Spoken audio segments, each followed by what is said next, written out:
Good morning मेरे प्यारे बच्चों। आप तमाम बच्चों का मैं अपने YouTube चैनल पर दिल से स्वागत करते हैं। मेरे प्यारे बच्चों, जैसा कि मैं आप सभी के बीच हर वीडियो में ये बोलता आ रहा हूँ कि बच्चों प्रत्येक दिन हम लोग 20 प्रश्न का अभ्यास करेंगे, उसमें मैथ्स भी रहेंगे, रीजनिंग भी रहेंगे। तो मेरे प्यारे बच्चों, इसी वादे को निभाने के लिए मैं फिर से आपके बीच आज 25 प्रश्न को लेकर आए हैं और वो 25 प्रश्न जो हैं वो कंप्लीट रीजनिंग के हैं। मेरे प्यारे बच्चों, ये रीजनिंग के वो प्रश्न हैं जो एग्ज़ाम में पूछे गए हैं। और ये किस एग्ज़ाम के क्वेश्चन को मैं लाया हूँ, तो ये है आपके दिल्ली पुलिस हेड कांस्टेबल की परीक्षा हुई थी 2022 में। उन्हीं सारे प्रश्नों का मैं डिस्कशन आपके बीच दे रहा हूँ। मुझे उम्मीद है कि आप अंत तक हमारे साथ बने रहेंगे, 25 प्रश्न तक हमारे साथ जुड़े रहेंगे। मैं सबसे पहले पूरा डिटेल और आराम से समझाने की कोशिश करूंगा, जिससे कि एक साधारण बच्चा, एक कमज़ोर बच्चा भी यदि कंसंट्रेट होकर हमारे इस वीडियो को देखेंगे, मुझे यकीन है कि वो भी समझ पाएंगे। पहली कोशिश तो आप ये करेंगे कि हर क्वेश्चन जैसे ही स्क्रीन पर आ जाए आप उसे क्या करेंगे, पहले पॉज कर लेंगे और उसके बाद पहले आप अपने से उन प्रश्नों को दिमाग लगाइएगा, और जब ना बने तब आप सॉल्यूशन को देखिए। तो इसमें आपको बहुत ज़्यादा फ़ायदा होगा, राइट बच्चों। तो चलिए 1 बाय 1 क्वेश्चन लेते हैं और आप पहले बनाएंगे, फिर उसके बाद तब सॉल्यूशन को देखते चलेंगे। इससे आपको ज़्यादा फ़ायदा मिलेगा। चलिए देखते हैं आज का पहला क्वेश्चन कौन सा।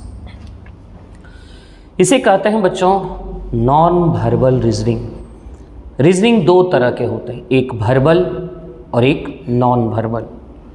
वर्बल रीजनिंग वो होते हैं जिनमें भाषा का प्रयोग होता है, और नॉन वर्बल रीजनिंग वो होते हैं जिनमें संकेत अक्षरों का प्रयोग किया जाता है, चित्र का प्रयोग किया जाता है। तो जिसमें चित्र का प्रयोग हो वो रीजनिंग क्या कहलाता है, नॉन वर्बल रीजनिंग। जबकि जिसमें लैंग्वेज भाषा का प्रयोग होता है उसे कहते हैं वर्बल रीजनिंग। तो दोनों ही प्रकार के प्रश्न आपकी परीक्षा में देखने को मिलते हैं बच्चों।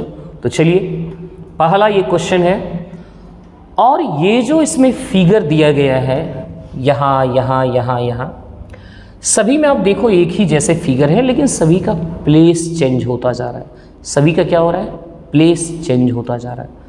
बच्चों आपको यही पैटर्न पकड़ना है कि आखिर जो चित्र चेंज हो रहा है वो किस तरीके से चेंज हो रहा है। और जो इस तरीके को, उस पैटर्न को पकड़ लेगा तो निश्चित रूप से उसी पैटर्न पर आगे बढ़ता जाएगा, और इस बॉक्स में किस तरीके की आकृति बनना चाहिए वो भर देगा, है ना। तो सबसे पहला काम क्या है, सबसे पहला काम है कि दिए गए चित्र की पैटर्न को पकड़ना। आइए देखते हैं कि इस बक्से से इस बक्से में जो फिगर मूव हुआ है वो किस तरीके से मूव हुआ है। ध्यान से देखिएगा, ये है स्क्वायर। आप देखो ये वाला जो फिगर है बच्चों, ये वाला जो फिगर है वो कहाँ गया है, देखो तो जस्ट ऊपर गया, यानी ये वाला फिगर यहाँ गया, दिख रहा है, ये स्क्वायर यहाँ गया, राइट। अब ये फिगर देख रहे हैं, इसमें कहाँ चला गया, तो ये यहाँ था, ये चला गया यहाँ, ऐसे मूव हुआ।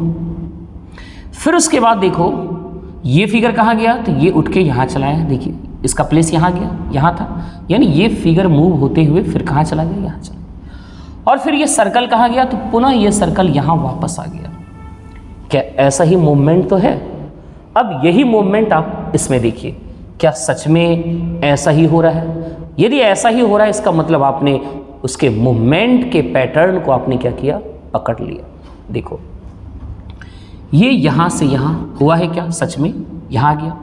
क्या फिर ये फिगर ऐसे आया है, देखो कैसे हुआ फिगर, ये यहाँ गया, ये यहाँ गया, ये यहाँ गया, और ये पुनः वापस यहाँ आया। आइए ये यहाँ गया, आ गया, ये यहाँ है क्या, है, फिर ये यहाँ है क्या, है, फिर ये यहाँ है क्या, है, वापस मिल गया। इसका मतलब आपने इस फिगर के पैटर्न को पूरी तरह से पकड़ लिया। तो बच्चों अब इसके बाद क्या होना चाहिए, आइए ये वाला फिगर यहाँ जाना चाहिए, यानी ये वाला फिगर यहाँ बीच में दिखना चाहिए। बीच में कहाँ दिख रहा है, ये बीच में नहीं है, ये तो सीधे ही गलत हो जाएगा। देखो यहाँ आना चाहिए, ये फिगर यहाँ आना चाहिए यानी बीच में होना चाहिए। बीच में यहाँ भी है, बीच में यहाँ भी है, बीच में यहाँ भी, पाला तो सीधा कट गया। अब ये फिगर आपका स्टार यहाँ आना चाहिए, तो स्टार यहाँ होना चाहिए। कहाँ है स्टार? इसमें है, इसमें भी नहीं है, इसमें भी नहीं है, यानी इसकी भी कहानी खत्म, इसकी भी कहानी खत्म, यानी सीधा आंसर कौन सा? बी होना चाहिए। अब खुद सारा मूवमेंट करके देख लो। ये फिगर यहाँ जाना चाहिए, है यहाँ, ये फिगर यहाँ आना चाहिए, स्टार यहाँ आ गया, और ये सर्कल यहाँ जाना चाहिए, सर्कल यहाँ आ गया, और ये वाला स्क्वायर अगेन यहाँ आना चाहिए, देखिए यहाँ आ गया, यानी कंप्लीट उस पैटर्न को फॉलो कर लिया। उम्मीद करते हैं बच्चों आप इसे समझ पाए होंगे। चलिए अगला क्वेश्चन आपको दिखाते हैं। ये रहा, ये भी नॉन वर्बल रीजनिंग ही समझिए। ये क्या कह रहा है बच्चों? ये कहना चाह रहा है कि एक कागज के टुकड़े हैं और उस टुकड़े को पहले मोड़ा गया इस तरह से, है ना। ये डायरेक्शन बता रहा है कि पहले ऐसे मोड़ा, मोड़ने के बाद फिर इसको ऐसे मोड़ा, और मोड़ने के बाद लास्ट में इस तरह का कटिंग कर दिया, इस तरह का कटिंग किया। और फिर कहता है जब इसको ओपन करेंगे, खोलेंगे, तो इसका रूप कैसा होना चाहिए। बच्चों ये सवाल सचमुच में क्या टेस्ट करता है? ये टेस्ट करता है कि आपकी सोचने की शक्ति कितनी अच्छी है, और रीजनिंग इसी चीज़ का तो टेस्ट लेता है कि आप में सोचने की कितनी क्षमता है ना। आइए आप जरा इमेजिन करो बच्चों कि यदि ये अगेन जब खुलेगा तो कैसे खुलेगा? ये ऐसे खुलेगा, तो ये पार्ट जैसे ही इधर ऐसे पलटेगा तो ये वाला जो यहाँ ऐसे ऐसे है, ये वाला जो पार्ट बच्चों आपको ऐसे दिख रहा है ना, ये ऐसे और ये ऐसे, ये पलट के उस ओर जाएगा, यानी ये पलटेगा उधर, और ये वाला जो स्ट्रेट लाइन है ये इस ओर आ जाएगा। तो आप जरा गौर करिए, ये पलट के यहाँ यानी नीचे वाले लाइन को मिलाएंगे, एक एक फिगर को पकड़िए, क्या आप सचमुच इमेजिन कर पा रहे हैं या नहीं। ये जैसे ही उल्टेगा यानी पलटेंगे तो अगेन ये उल्टेगा ना, तो उल्टेगा तो ये वाला जो स्ट्रेट लाइन है ये इस ओर आएगा, और ये वाला जो ऐसे करके टेढ़ा लाइन है वो कहाँ चला जाएगा? ये चला जाएगा उस ओर। देखिए स्ट्रेट लाइन इस ओर है, सही है, यहाँ स्ट्रेट लाइन है, नहीं है, यानी ये ऑप्शन तो ऐसे ही कट गया बच्चों। कटा या नहीं? बिल्कुल कट गया। फिर देखो तो ये स्ट्रेट लाइन इस ओर आना चाहिए, है, ये मान लेते हैं सही होना चाहिए, स्ट्रेट लाइन इस ओर है, यस, यानी एक ऑप्शन सी नंबर तो ऐसे ही कट गया। अब ये फिर जैसे ही ऐसे उठाएंगे, है ना, ये फिगर जैसे ही फिर पेपर ऐसे मुड़ेगा, जब ओपन करेंगे तो ऐसे फिर ओपन होगा, तो जैसे ही ओपन होगा तो ये लाइन यहाँ पे स्थिर रहेगा, ये पॉइंट, और ये वाला उठ के ऐसे चला जाएगा। इमेजिन करना बच्चों, क्योंकि कुछ क्वेश्चन आपके इमेजिनेशन में आना चाहिए, तभी आप पकड़ पाओगे। तो ये क्या होगा, ये कॉर्नर वाला जो है, मैं इसको फिर से, ये जो कॉर्नर वाला है ये ऐसे क्या होगा, उल्टेगा, है ना, यानी ये इतना सा जो ये नुकीला वाला पार्ट है, ये नुकीला वाला पार्ट कहाँ रह जाएगा, नीचे रहेगा, और ये वाला पार्ट उठ के ऊपर जाएगा, ये नुकीला नीचे रह जाएगा, और ये वाला क्या होगा, उठ के ऊपर जाएगा। तो नुकीला पहले देखो नीचे है किसमें? अच्छा सी नंबर ऑप्शन तो कट ही गया था, सी तो कट ही गया था, उसके बारे में सोचना नहीं है। यहां देखते ये फिगर आएगा तो इस पार्ट में आएगा, इस पार्ट में आएगा, यानी यहां पर देखो नुकीला नीचे किसमें है, नुकीला नीचे इसमें दिख रहा है, नो डाउट। यहां देखो तो ये ऊपर चला गया नुकीला, यानी ये ऑप्शन नहीं हो सकता, ये नुकीला ऊपर चला गया बच्चों, ये नहीं हो सकता है, क्योंकि ये ऐसे करके उल्टेगा तो ये नुकीला यही रहेगा, और ये वाला पार्ट उठ के ऊपर चला जाएगा। इसकी कहानी खत्म।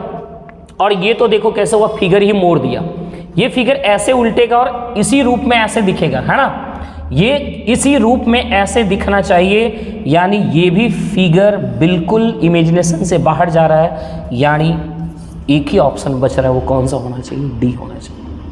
तो इस तरीके से बच्चों पेपर की कटिंग के सवाल को आप इमेजिन कर करके, और थोड़ा सा कॉन्सेप्ट होना चाहिए कि कैसे वो पलटेगा, तो किस तरह का आकृति लेगा, ये आपके अपने ब्रेन का भी समझिए टेस्ट होता है। रीजनिंग का मतलब ये तर्क शक्ति, तर्क लगाओ, है ना बच्चों।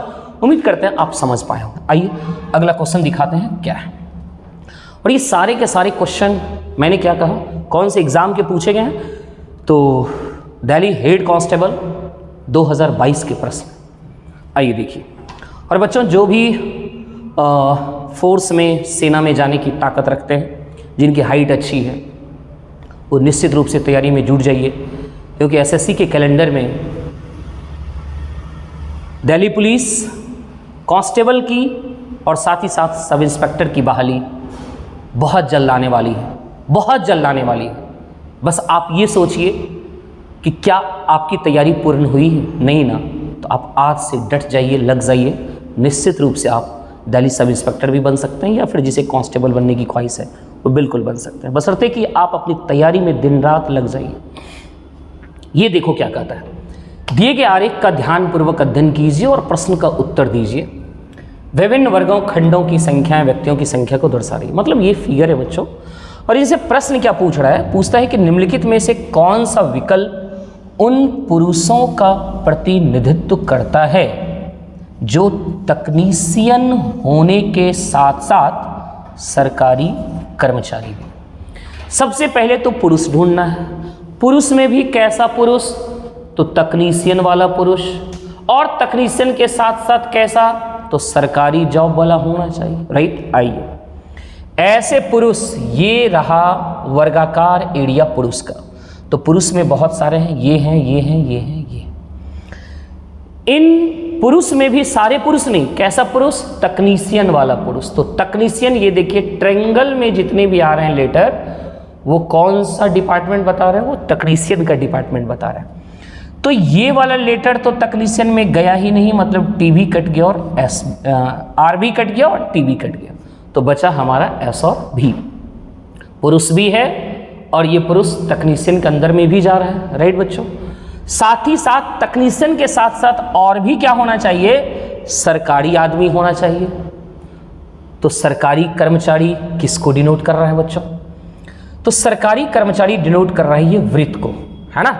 आप यहां पर भी पढ़ सकते हो, सारा इंफॉर्मेशन दिया गया, और यह तो डायरेक्ट दिख ही रहा है। ये सर्कल यानी ये ट्रायंगल तकनीशियन को, ये वर्गाकार पुरुष को, और ये सर्कल किसको? सरकारी कर्मचारी। तो आप बताओ इस दोनों लेटर में कौन सा लेटर सरकारी कर्मचारी को भी टच कर रहा है? दैट इज आप कहोगे भी तो नहीं कर रहा है, भी तो सर्कल से बाहर हो रहा है, तो बचा कौन सा? एस। यानी ये जो एस है ये ट्रायंगल में भी गया, वर्ग में भी गया और वृत्त में भी चला गया। मतलब ये लेटर ऐसे लोगों का प्रतिनिधित्व कर रहा है जो पुरुष भी है, तकनीशियन भी है और साथ ही साथ सरकारी कर्मचारी भी है। तो आंसर कौन सा होना चाहिए बच्चों? B for Bihar. उम्मीद करते हैं आप समझ पा रहे होंगे। चलिए अगला क्वेश्चन, दिए गए विकल्पों में से उन संख्याओं को चुनिए जो निम्नलिखित श्रृंखला में प्रश्न चिन्हों का प्रतिस्थापित कर सके। बच्चों, दिल्ली पुलिस हेड कांस्टेबल 2022। आप सीरीज को पकड़िए, और बच्चों ये सीरीज किसी लॉजिक पे सेट तो रहता ही। देखो कोई इसके पीछे कोई एक रीजन नहीं होता है। आज किसी रीजन से ये पूछा, कल कोई और रीजन देगा, परसों कोई और रीजन देगा। पकड़ वही पाता है जिसकी सोचने की शक्ति थोड़ा सा डेवलप हो। तो पकड़ने की कोशिश करिए कि ये संख्या किस पैटर्न पर बढ़ता जा रहा है। तो जरा गौर करो, 123 के बाद क्या हुआ? 110। आप कैसे डायरेक्ट एक स्किप कर गए? मेरे दिमाग में कैसे आया? तो आपको मैं बताता हूं। यहां क्या हुआ? संख्या यहां से यहां घटा, यहां क्या हुआ? घटा, नो डाउट। यहां से यहां जब आएंगे तो यहां भी घटता हुआ दिख रहा है, लेकिन यहां से फिर बढ़ गया, फिर घटा। तो हम एक बढ़ने वाले को, एक साथ घटने वाले को ले लेते हैं, है ना। यानी अल्टरनेट में जब हम देखने की कोशिश किए तो 123 से 110 आने में कितने का कमी हुआ बच्चों?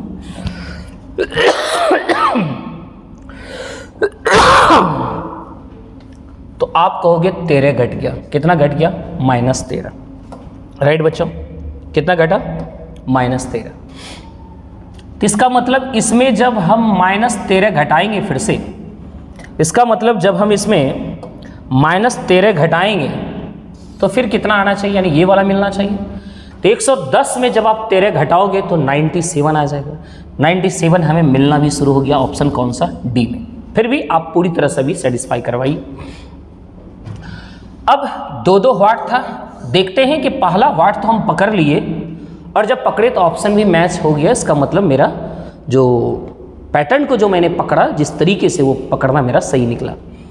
अब जो छूटा उस पर आते हैं, यहाँ भी अल्टरनेट चलते हैं। 76 में जब 63 घटाएंगे तो फिर यहाँ 13 माइनस हुआ, यहाँ भी कितना माइनस हुआ, 13 माइनस हुआ। तो इसका मतलब फिर इसके अल्टरनेट में 13 माइनस करके देखते हैं। 63 में जब 13 माइनस करेंगे तो 50 आ रहा है। इसका मतलब हम लोगों ने नियम को पूरी तरह से पकड़ लिया और वो बिल्कुल फिट बैठा।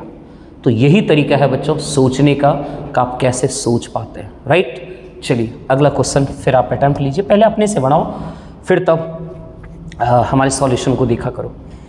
ये बहुत सारा इस तरह से भाषण लिखा है, मैं इस भाषण को संक्षिप्त शब्दों में समझा देता हूँ। इस ब्रैकेट में 3 नंबर हैं और इस ब्रैकेट में भी 3 नंबर हैं।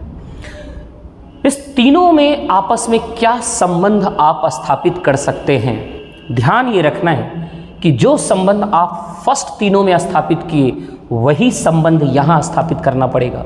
और यदि दोनों में आपका डाटा संतुष्ट हो रहा है, इसका मतलब आपने जो रिलेशन स्थापित किया वो सही है। इसलिए एक बात और समझाया है कि बच्चे उलझे नहीं, उनकी सोचने की पॉसिबिलिटी मतलब पता नहीं कहाँ कहाँ ना चला जाए, इसलिए उन्होंने थोड़ा सोचने के दायरे को फिक्स किया कि आप अन्य जगह ना सोचें। क्या उन्होंने दायरा फिक्स किया? उन्होंने कहा जैसे 19 है ना, तो 1 और 9 में ऑपरेशन मत लगाइए।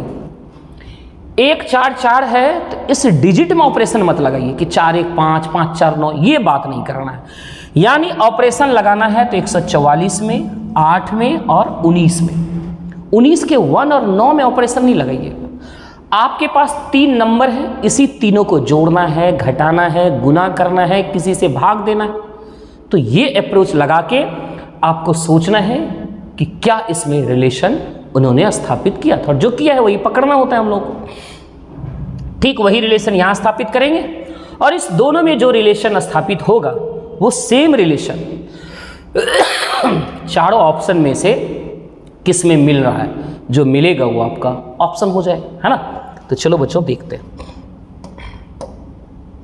आइए, ये बड़ा सा नंबर है 144, हम देखते हैं कि भाई 144 आया कैसे। तो हमें ऐसा लग रहा है बच्चों, ये जो फर्स्ट नंबर है 19, इसमें 1 घटा दीजिए। तो जब इसमें 1 घटाएंगे तो हो जाएगा कितना, 18, और 18 गुना 8 करने से 144 मिल गया। या फिर आप ऐसे भी समझते कि 144 8 से कट रहा है, तो दिमाग में आएगा कितने बार में, तो 18 बार में, और 18 में 1 जोड़ दिए तो 19 मिल गया। कोई भी एक रूल पकड़ो, किसी भी तरीके से पकड़ो। फिर लगा अरे 72 और 6 में रिलेशन दिख रहा है, कट रहा है कितने बार में, 12 बार में। तो 12 बार में कटा यानी भागफल 12 आया, उसमें 1 जोड़ेंगे 13 मिल गया, मतलब सेम पैटर्न है। तो वही काम करिए, देखते हैं कौन सा ऑप्शन सही हो रहा है। ये देखो बच्चों कितने बार में कटा, 8 बार में। लेकिन 8 में यहाँ 1 घट गया है, जबकि यहाँ क्या किया था, जोड़ा था। यहाँ 18 8 144 और 18 में 1 जोड़ा गया और यहाँ क्या घटा गया, यानी ये नहीं हो सकता। यहाँ तो ये कट ही नहीं रहा है, इसका मतलब बी भी ऑप्शन गलत। यहाँ कटाएंगे बरठे 6 में डायरेक्ट कटता हुआ दिख रहा है, डायरेक्ट यहाँ भागफल लिखा गया, ये भी नहीं। तो जो बचा अब तो वही उत्तर होना चाहिए, आप मिला भी लीजिए। 56 में 4 से भाग लगाइए 14 बार में, और 14 में 1 जोड़िए 15, यानी जो संबंध यहाँ था क्या वही संबंध हमारे डी में मैच किया कि नहीं किया, बिल्कुल कर गया बच्चों। यही आपके रीजनिंग को बताता है कि आप में कितनी सोचने की शक्ति है, इसी चीज़ का टेस्ट लेता है बच्चों, है ना। तो ये कैसे आपका तर्क डेवलप होगा, जब आप अधिक से अधिक क्वेश्चन को प्रत्येक दिन सॉल्व कर रहे होंगे, तभी संभव है। अदरवाइज अब कोई, हमने ये बता दिया अगला क्वेश्चन में कोई और रूल आ जाएगा, कैसे बनाओ? तो तभी बन पाएगा जब आपका अभ्यास ज़बरदस्त होगा, और अभ्यास से इंसान पूर्ण होता है, इस बात को हमेशा याद रखिए। चलिए अगला क्वेश्चन देखते हैं, क्या है, छठा क्वेश्चन का नंबरिंग शायद चेंज हो गया क्या, 5 के बाद ये कैसा 8 नंबर हो गया, नंबर लगता है चेंज हो गया क्या, शायद चेंज कर दिया हूँ नहीं। चलिए कोई बात नहीं, आगे देखते हैं इसी, हाँ नंबर कोई बात नहीं बच्चों, स्किप कर गया है नंबर बैठाने में गलती हो गई है। अगला क्वेश्चन देखिए, कहता है निम्नलिखित में से कौन सी संख्या दी गई श्रृंखला में प्रश्न चिन्ह को प्रतिस्थापित करेगी। फिर वही चीज़, नंबर सीरीज। आप पैटर्न को पकड़िए और देखिए कि किस पैटर्न पर ये चल रहा है। आइए, 5 है, 19 है, 49 है और 101 है, और फिर कहा यहाँ आगे क्या होना चाहिए। यहाँ देखो बच्चों कितने का अंतर, कहो 14 बढ़ गया, यहाँ से यहाँ कितना बढ़ा तो आप कहोगे 30 बढ़ा, फिर यहाँ से यहाँ कितना बढ़ा आप कहेंगे 52 बढ़ा, राइट। आपको कोई पैटर्न नहीं दिख रहा होगा, लगता होगा यार 14 बढ़ा, फिर 30 बढ़ा, फिर 52 बढ़ा, क्या तरीका है बढ़ने का, कोई खास पैटर्न मिल ही नहीं रहा। कभी कभी याद रखना, नंबर सीरीज जब थोड़ा डिफिकल्ट देता है तो सेकेंड बार यानी 2 स्टेप में सीरीज पकड़ाएगा। जैसे ये हुआ पहला स्टेप, सीरीज नहीं पकड़ाया, फिर जो डिफरेंस बना उस दोनों के बीच डिफरेंस निकालते चलिए, तो सेकेंड बार में आपको क्या होगा, सीरीज पकड़ में आएगा। और ऐसा एक बार नहीं, कई बार परीक्षा में सवाल पूछता है। आइए जरा इस दोनों को घटाओ तो कितना होता है, तो आप कहेंगे 16। इस दोनों को घटाइए तो कितना आता है, तो आप कहोगे कितना बच्चों, बताओ 22 ना, कितना हो गया 22। तो अब देखो, अब इस दोनों के अंतर कितना होना चाहिए, पहले ये पता कर लेते हैं। ये वाला पैटर्न पहले पकड़ेंगे, फिर यहां से हम यहां आएंगे। 14 से 30 हुआ मतलब 16 बढ़ा, 30 से 52 हुआ मतलब 22 बढ़ा। क्या हुआ भाई, कितना बढ़ा, तो 16 था, 16 में 6 जोड़ दिया तो 22 बन गया, मतलब 6 जोड़ के बढ़ाया। इसका मतलब फिर इसमें 6 जोड़ेंगे तो 22 से कितना हो जाएगा 28। कितना होना चाहिए 28। इसका मतलब 52 और यहाँ जो संख्या आना चाहिए उस दोनों के बीच 28 होना चाहिए। 52 और यहाँ जो नंबर होना चाहिए बच्चों, उस दोनों के बीच अंतर कितना होना चाहिए, 28 का होना चाहिए। इस दोनों के बीच अंतर 22 का, इस दोनों के बीच अंतर 16 का, तो इस दोनों के बीच अंतर कितने का 28 का। तो 52 में 28 जोड़ेंगे तो कितना हो जाएगा बच्चों, यहाँ 80 आ गया, राइट। कितना हो गया 80 हो गया। इसका मतलब यहाँ देखिए कैसे, अब इस पैटर्न पर आ गए हम लोग, इससे शिफ्ट करके अब यहाँ आइए। 14 जुटा, 30 जुटा, 52 जुटा, यानी अगला क्या जुटने जा रहा है 80 जुटने जा रहा है। तो 101 में 80 जोड़िए तो कितना हो जाएगा बच्चों 181। यही सवाल का आंसर होना चाहिए। तो उम्मीद करते हैं बच्चों आप समझ गए होंगे कि किस तरीके से ये जो है पैटर्न को फॉलो किया था। और ये सब जब कभी भी नंबर सीरीज को बनाइए तो ये सब अप्रोच आपको लगाना है, सोचना है कि क्या इसी अप्रोच पर सीरीज तो नहीं बढ़ा है, और यह अभ्यास से आपका पूर्ण होता रहेगा। चलिए अगला क्वेश्चन देखते हैं। एक कूट भाषा में हेलो को 42 के रूप में क्रिस्प CRISP जो भी है क्रिस्प को 55 लिखा गया है, तो उसी कोडिंग में कहता है बताओ नाइट का कोडिंग क्या होना चाहिए। पहले इस दोनों के कोडिंग को पकड़ो। मैं आप तमाम बच्चों को सबसे पहले ये एडवाइस देना चाहूँगा कि बच्चों A से लेकर के Z तक जितने भी लेटर हैं उन सभी का सबसे पहले प्लेस वैल्यू एकदम मुंह पर रहना चाहिए, तटस्थ रहना चाहिए। प्लेस वैल्यू जैसे A का 1, B का 2, C का 3, D का 4, E का 5, F का 6, Z का 26, कोई भी L का 12, G का 7, M का 13, कुछ भी पूछा जाए आपके मुंह पे रहना चाहिए, तभी आप सोच पाएंगे फास्ट। आइए तो सबसे पहले जब कभी भी लेटर का कोडिंग नंबर से कर दिया जाए तो आप तुरंत समझिएगा कि सभी के लेटर का कहीं प्लेस वैल्यू को जोड़ तो नहीं दिया गया। ये पहला दिमाग में हिट करना चाहिए। जरा करके देखो तो H कितना होता है 8, E कितना होता है 5, L कितना होता है 12, फिर L 12 और O होता है 15। सभी को जोड़िए और देखिए कितना आता है 8 5 13, 13 12 कितना बच्चों 25, 25 और 12 मिलके कितना 37, 37 और 15 यदि जोड़ेंगे तो 37 और 15 मिलके कितना हो जाएगा। और गलत लगता हो गया क्या बच्चों, 8 5 13, 13 12 कितना हुआ हमारा 25, और 25 और 12 मिलके कितना हुआ 37, 37 और 15 मिलके कितना हो रहा है 52 हो रहा है। अच्छा कोई बात नहीं, इसको जब जोड़े तो कितना आया 52 आ रहा है, लेकिन यहाँ 42 है, इसका मतलब समझ रहे हैं कि योग करके उसमें से 10 घटा दिया गया है। क्या यही नियम अन्य में यदि मैच कर गया, इसका मतलब ये जो हमने 10 घटाना सोचा शायद सही सोच पाए हैं। चेक करना है कि ये नियम दूसरे में सेटिस्फाई करता है। जरा यहाँ C का वैल्यू कितना 3, R का वैल्यू 18, I का वैल्यू 9, S का वैल्यू 19 और P का वैल्यू कितना होता है बच्चों 16। सभी को जोड़िए। आइए तो 16 और 19 मिलके कितना हो जाएगा बच्चों 35, 35 और 18 यदि जोड़ेंगे तो कितना हो जाएगा बताओ 53, 53 और 9 62, 62 और 3 कितना बच्चों 65, और 65 में 10 घटा दिए तो हमें मिल गया 55। इसका मतलब जो हम लोगों ने सोचा था इसमें वही नियम यहाँ भी अप्लाई हो गया, तब यही नियम यहाँ अप्लाई करके उत्तर दीजिए। n का वैल्यू कितना 14, i का वैल्यू कितना 9, g का वैल्यू कितना 7, h का वैल्यू 8 और t का कितना होता है 20। राइट बच्चों, चलिए जरा जोड़िए। 14 9 23, 23 7 30, 30 8 38, 38 और 20 मिलके बच्चों कितना 58, और 58 में 10 घटाएंगे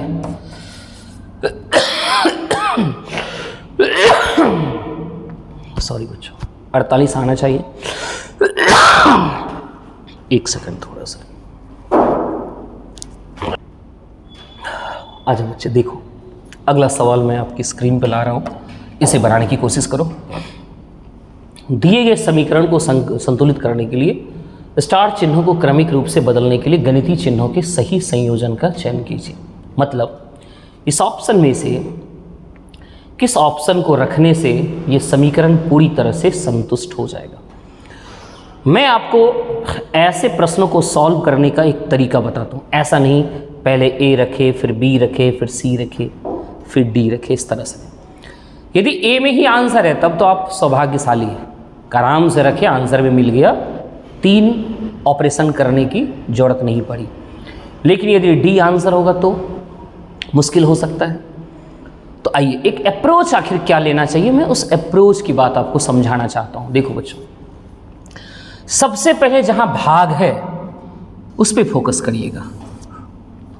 सबसे पहले जहां क्या है बच्चों, भाग है, उस पर फोकस करिए। तो भाग लास्ट में है, इसका मतलब यहां भाग जाना चाहिए, यहां क्या जाना चाहिए, और भाग। और जहां भाग है वहां ऑपरेशन करिए, क्या वो पूरी तरह से कट रहा है। यदि कट रहा है तो समझिएगा कि वह ऑप्शन होने की संभावना है, उस ऑप्शन के होने की संभावना है। और यदि कट रहा है तब हम पूरी तरह से चेक कर लेंगे, देखते हैं कि सेटिस्फाई कर रहा है या नहीं होगा वहीं पे छोड़ दो। क्योंकि हर हाल में जो रिजल्ट आ रहा है देखिए 309, वो आपका फुल्ली इंटीजर वैल्यू है। और जब इधर नहीं कटेगा तो वो कहीं ना कहीं फ्रैक्शन में आएगा, भिन्न में आएगा, पॉइंट में आ जाएगा। और यहाँ तो इंटीजर लाना है, इसका मतलब मैं संभावना की बात कर रहा हूँ, कोई निश्चित रूप से इसकी संभावना है कि वो ऑप्शन नहीं हो सकता है। आइए, जब यहाँ भाग रखे बच्चे तो 7 से 441 में भाग लगेगा, भाग लगाइए तो 7 के 42, 2 7 21 पूरी तरह से कट गया। और जब पूरी तरह से कट गया तो मुझे उम्मीद है कि आंसर हो सकता है। रही बात कि क्या कंफर्म है या नहीं, जरा और मैं इसके बारे में बता दूं। देखा जाए तो अब सेकंड ऑप्शन में भाग कहाँ है बच्चों, तो सेकंड ऑप्शन में भाग कहाँ है। और आप चाहें तो ये पूरे ऑप्शन को रख के इसको सॉल्व कर सकते हैं, या दूसरा जो तरीका मैं और भी समझाने जा रहा हूँ उसको पूरे डिटेल समझिए, क्योंकि जब समझ जाएंगे तो आंसर देने में देरी नहीं होगी। जैसे यहाँ चेक किए तो यहाँ पूरी तरह से कट गया, मतलब हमें संभावना है कि आंसर होगा। यहाँ भाग देखा जाए तो तीसरे प्लेस पे, पहला दूसरा तीसरा, यहाँ भाग है। क्या 3 से इसमें भाग लगेगा, जरा भाग लगा के देखो। 9 6 15 4 19, ये 3 से कटने वाला नहीं है, मतलब फ्रैक्शन में आ गया। इसका मतलब हम समझ रहे हैं कि ये ऑप्शन नहीं हो सकता है। फिर आप सी में आइए, पहले में ही भाग है। आपको लगता है 981 में 672 से भाग लगेगा, बिल्कुल नहीं लगेगा, दैट इज ये भी कैंसिल हो गया। फिर देखा जाए चौथे में भाग कहाँ है, दूसरे प्लेस पर, यहां भाग लगाएंगे। 672 में 469 से भाग लगाएंगे बच्चों, कटेगा, नो एंड नेवर। दिख रहा है कि नहीं, यानी हमें लग रहा है इसका कंफर्म आंसर क्या जाना चाहिए, ए जाना चाहिए। आप तमाम बच्चे यहाँ प्लस, यहाँ माइनस, यहाँ प्लस, फिर भाग रख के आप इसको सॉल्व करना। मुझे विश्वास है कि रिजल्ट 309 के बराबर आ ही जाएगा। तो क्या आपने सोचने का तरीका सीखा बच्चों? यस। चलिए अगला क्वेश्चन देखते हैं। यहाँ पे एक बहुत सारा यानी 5 वर्ड दिए गए हैं। इस 5 वर्ड को डिक्शनरी में जैसे आप खोजते हैं उसी तरह से डिक्शनरी में सजाना है, और सजाने के बाद देखना है कौन पहले, कौन उसके बाद, फिर कौन उसके बाद, इस तरीके से। तो बच्चों एक चीज़ देखो, हमें विश्वास है कि आप लोग डिक्शनरी में वर्ड खोजने जानते होंगे। कैसे रहता है, सीरियल सीक्वेंस में रहता है, पहले ए, फिर बी, फिर सी, फिर डी, राइट। देखा जाए बच्चों, यहाँ ये फर्स्ट 3 लेटर सभी में कॉमन है। फर्स्ट 3 लेटर क्या है, सभी में कॉमन है। जो कॉमन हो जाएगा उससे डिसाइड नहीं कर पाएंगे कौन पहले आएगा और कौन बाद जाएगा, राइट। तो कॉमन के बाद वाले लेटर से फर्क पड़ेगा कौन पहले और कौन बाद।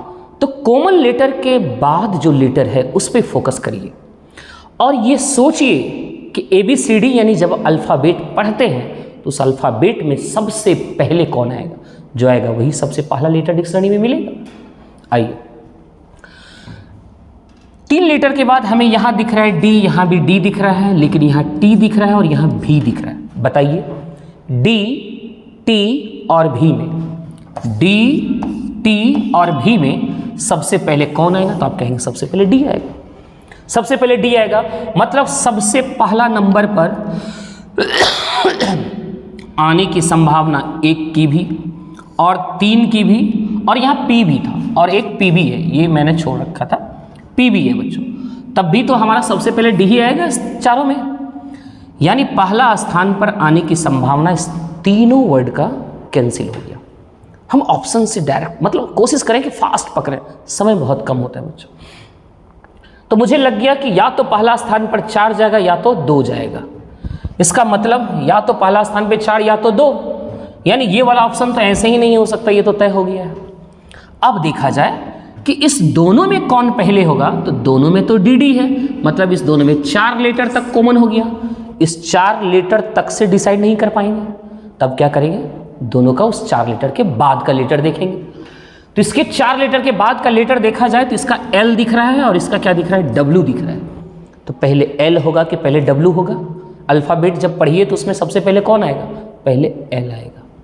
तो पहले L आएगा मतलब कंफर्म हो गया कि सबसे पहले कौन आएगा, 2 आएगा। सबसे पहले कौन आएगा, 2 आएगा। और इसी दोनों की संभावना थी सबसे पहले आने का, लेकिन इस दोनों में भी सबसे पहले कौन आया, तो पहले 2 आ गया, तब उसके बाद तो कंफर्म 4 जाएगा, क्योंकि ये दोनों तो हो नहीं सकता, ये तीनों तो नहीं हो सकता है। पहला स्थान पे इसी दोनों के आने की संभावना थी और इस पहले में भी जब ये कॉमन हो गया तो वहां से डिसाइड हुआ उसके अगले लेटर से, तो पता चला कि सबसे पहले 2, उसके जस्ट बाद कौन, 4। उसके बाद ऑप्शन पे तुरंत जाइए, 2 के बाद 4 सिर्फ B में ही दिख रहा है, तो आगे अब इस लेटर को सजाने की क्या आवश्यकता है। और यदि आप समझ गए हैं तो सजा तो लेंगे ही, लेकिन आपका एक ही मकसद है कि आंसर को कैसे फास्ट क्लिक किया जाए बच्चों, राइट। चलिए अगला क्वेश्चन देखते हैं। ये कहता है प्रचुर का संबंध दुर्लभ से। प्रचुर मतलब आप समझते हैं, प्रचुर मतलब होता है पर्याप्त, यानी बहुत ज़्यादा मात्रा, और दुर्लभ मतलब होता है ना के बराबर, जो दिखाई ना पड़ रहा हो।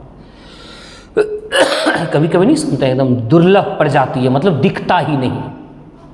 मतलब प्रचुर मतलब समझिए ज़्यादा और दुर्लभ मतलब समझिए नहीं के बराबर, जस्ट उल्टा। तो उसी प्रकार कृत्रिम है तो कृत्रिम का उल्टा वर्ड चुनेंगे। कृत्रिम मतलब बच्चों बनाया गया, है ना, किसी के द्वारा बनाया गया, जिसे आप अंग्रेजी में कहते हैं आर्टिफिशियल। क्या कहते हैं, आर्टिफिशियल। तो आर्टिफिशियल का इंग्लिश में अपोजिट क्या होता है, नेचुरल, प्राकृतिक। तो कृत्रिम का उल्टा क्या हो जाएगा, प्राकृतिक होना चाहिए, यानी आंसर कौन सा होना चाहिए, बी होना चाहिए। Very simple. अगला, ये है आपका मिरर इमेज से सवाल। मिरर इमेज में बच्चों एक चीज बस फोकस करना कि जैसे ये मिरर है, बातों को ध्यान से समझना। जैसे सपोज करो ऐसे है फिगर, राइट। हम पूछेंगे कि मिरर में इसका इमेज कैसा दिखाई पड़ेगा। तो मिरर में क्या होता है ना, इसके परपेंडिकुलर उलट जाता है। ये वर्टिकली क्या होता है, उलटता है। ये फिगर ऐसे उलट जाता है, पलटता ऐसे नहीं है। मतलब क्या हुआ, जैसे सपोज करो ऐसे लिखा हुआ है, राइट बच्चों, ये रहे, यहां से समझना। जब मिरर में देखेंगे तो ये ऐसे पलटेगा, ना कि ऐसे पलटता है, ऐसे नहीं पलटेगा। यानी मिरर में इसका इमेज देखो कैसे दिखाई पड़ेगा, ये पलटेगा तो ये इधर आ जाएगा, और ये जो ऊपर वाला है ये ऊपर ही रहेगा, ऊपर ही रहेगा। इसका मतलब ये उलट गया, ये पलटा नहीं। बात को समझो बच्चे, एक बार जब दिमाग में हिट हो जाएगा तो मिरर इमेज का हर सवाल आपका सही होना शुरू हो जाएगा। तो ये क्या होता है, ऐसे एकदम वर्टिकली उलट जाता है, लंबवत उलट जाता है। बात समझ में आ रही है। चलिए अब इसी को ध्यान में रखते हुए आप ब्रेन लगा लो, उम्मीद है कि यानी ये सीधा पलटेगा, मतलब ये पहला शुरुआत हो जाएगा, है ना। यानी इधर का जो लास्ट है वो फर्स्ट हो जाएगा, जो सेकंड लास्ट है वो सेकंड का शुरुआत हो जाएगा, जो थर्ड लास्ट है वो थर्ड का शुरुआत हो जाएगा। राइट बच्चों, आइए देखा जाए, ये आर जो है, ये आर कहाँ आ जाएगा, यहाँ आ जाएगा। राइट, और ये वर्टिकली क्या होगा, ऐसे उल्टेगा, ऐसे उल्टेगा। तो जब इसको उल्टाएंगे ऐसे, तो आर का ये जो है आपका देख लीजिए, नुकीला वाला पार्ट जो निकला हुआ है ये इधर है, ये क्या होगा, उधर उस साइड घुमा हुआ नजर आएगा। तो उस साइड घुमा हुआ नजर देखिए, यहाँ दिख रहा है, यहाँ दिख रहा है, यहाँ भी दिख रहा है। और ये देखिए क्या किया ना, ये इसको ऐसे कर दिया। क्या ऐसे फिगर हमने कहा कि ये मूव होता है, ऐसे फिगर उलटता है क्या, नहीं उलटता है। फिगर जब भी होता है तो बच्चे ऐसे उलटता है। राइट, तो इसको ऐसे जब उल्टाएंगे ना, तो ये आर का उधर निकला हुआ पार्ट इस ओर जाएगा, इस ओर जाएगा, मतलब ये हो सकता है, ये हो सकता है, ये हो सकता है, लेकिन ये नहीं हो सकता है। राइट, अब दो के बारे में सोचिए, तो दो के बारे में सोचे तो ये ऐसे उल्टा हुआ नजर आएगा, ऐसे क्या होगा, उल्टा हुआ, यानी ये दो जो इधर है वो दो क्या होगा, उधर निकला हुआ नजर आएगा। साथ ही साथ ये जो लाइन है, ये लाइन जब ऐसे उलटिएगा तो ये तो नीचे ही रहेगा ना, ये वाला दो का पार्ट, ये वाला लाइन तो नीचे ही रहेगा, ऊपर तो नहीं जाएगा। ऐसे थोड़ी फिगर उलट रहा है, फिगर ऐसे उलट रहा है। तो ये दो का जो ये नीचे वाला लाइन है ये तो नीचे ही रहेगा। तो नीचे देखना है, क्या ये नीचे है, नहीं, ये तो पहले ही कट गया। क्या ये नीचे है, नहीं है, इसका मतलब ये भी ऑप्शन गया। ये नीचे है, हाँ ये नीचे है, ये हो सकता है। ये नीचे है, हाँ ये भी नीचे है, ये भी हो सकता है, यानी ए ऑप्शन कट गया। तीन के बारे में आइए, तो तीन ऐसे है तो तीन ऐसे, यानी हिंदी का 6 हो जाएगा। हिंदी का क्या हो जाएगा, 6। तो यहाँ भी दोनों में सेम। राइट बच्चों, अब यदि इस लेटर के मतलब कोई भी जो आपको आसान लगे ना, उस आसान लेटर को भी पकड़ने की कोशिश करो, जिसको आप तुरंत बड़ी आसानी से उलट के देख सकते हो। जैसे इसकी बात करते हैं, ये ऐसे उल्टेगा, तो एच का ये निकला हुआ राइट साइड है, इमेज में देखेंगे तो किधर आ जाएगा, लेफ्ट साइड आ जाएगा। यहाँ देखो, ये फिगर कैसे हुआ, ऐसे उल्टा दिया, ये फिगर को क्या किया, ऐसे। यहाँ देखा जाए, ये फिगर सीधा ऐसे उलट गया है, ये फिगर देखो, इसको मैच करो, ये जैसे ऐसे उल्टा तो ये वाला पार्ट इधर आएगा कि नहीं, ये वाला पार्ट इधर आ चुका है। राइट बच्चों, लेकिन यहाँ पे क्या हुआ, ये ऐसे करके भी पलटा दिया, ये नुकीला जो ऊपर वाला पार्ट है ये नीचे आ गया कि नहीं, और ये यू वाला शेप जो है वो ऊपर चला गया, यानी इस फिगर को ऐसे भी कर दिया। दैट मीन्स ये आंसर नहीं हो सकता है, the final answer is D. ऐसे ही बच्चों आप आसान लेटर को भी पकड़ो, जिसको आप आसानी से उलट सकते हो, और उलट के पता करो कि क्या उसके जैसा किस ऑप्शन में मैच हो रहा है। जिस ऑप्शन में मैच हो जाए और जिस ऑप्शन में मैच ना हो उसको काटते जाइए, एलिमिनेशन करते जाइए, तो अंततः आप फाइनल तक यूं ही पहुंच जाएंगे। जरूरी नहीं कि सारे लेटर को मिलाएंगे तभी आंसर तक पहुंचेंगे। जैसे मैंने यहाँ क्या सारे लेटर को मिलाई क्या, नहीं। तो यही तरीका है बच्चों, यदि आप ध्यान से मेरी बातों को सुन रहे होंगे तो निश्चित रूप से आपको मिरर इमेज का सवाल समझ में आ गया होगा। राइट, चलिए अगला सवाल देखते हैं। यहाँ पे क्या कर रहा है, 7 लोग T U V W X Y और Z सीधी रेखा में उत्तर की ओर मुख करके बैठे हैं। 7 लोग हैं बच्चों, 1 2 3 4 5 6 और ये रहा 7। सभी का मुख उत्तर दिशा की ओर है। केवल 3 लोग जेड के बाएं बैठे हैं, केवल 3 लोग जेड के बाएं बैठे हैं। बड़ा आसानी से हम इस डाटा को यहां बैठा सकते हैं। केवल 3 लोग जेड के बाईं ओर, 3 लोग 1 2 3, केवल 3 ही रहना चाहिए जेड के बाईं ओर, यानी कंफर्म जेड हमारा यहां जाना चाहिए। राइट, अगला पढ़ो। फिर कहता है जेड वो जो है वो कहाँ है भाई, तो वाई के बाएं तीसरे स्थान पर बैठा है। ये जेड कहाँ है, वाई के बाएं तीसरे स्थान पर। इसका मतलब वाई यहां होना चाहिए।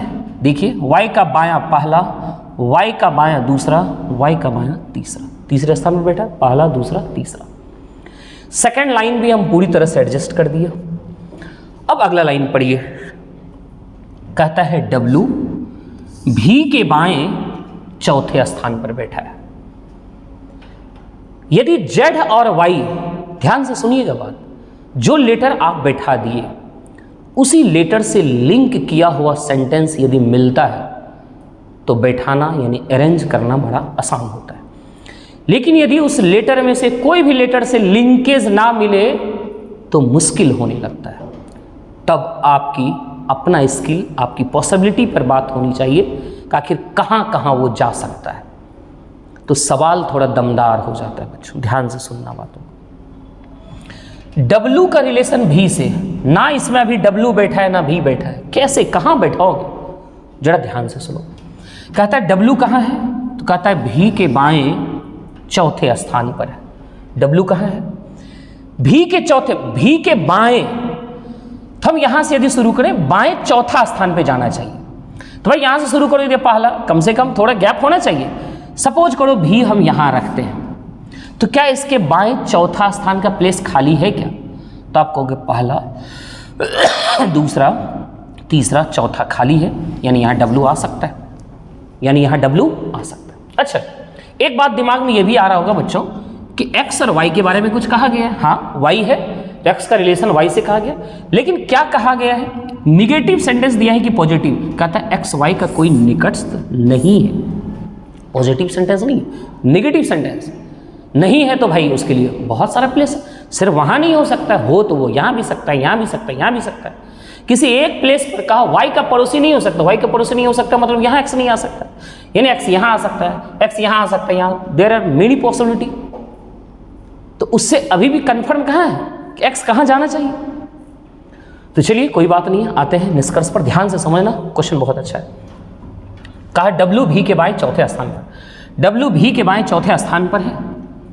अब किसी बच्चे के मन में आ रहा होगा आपने यहां भी बैठाया, हम भी यहां बैठा देते हैं, तो बैठाइए, नो प्रॉब्लम। सेकंड कंडीशन की बात करते हैं, this this this this this this, एकदम आराम से समझना बच्चों, क्योंकि जो समझ जाता है ना वो फास्ट हर चीज सोच के एग्जाम में फटाफट बना भी लेता है। यहां Z और यहां Y तो कन्फर्म है। सवाल उठता है कि भी यहां भी आ सकता है। जब भी यहां आएगा तो इसके बाएं चौथा, पहला, दूसरा, तीसरा, चौथा, यानी W यहां आ जाएगा, राइट।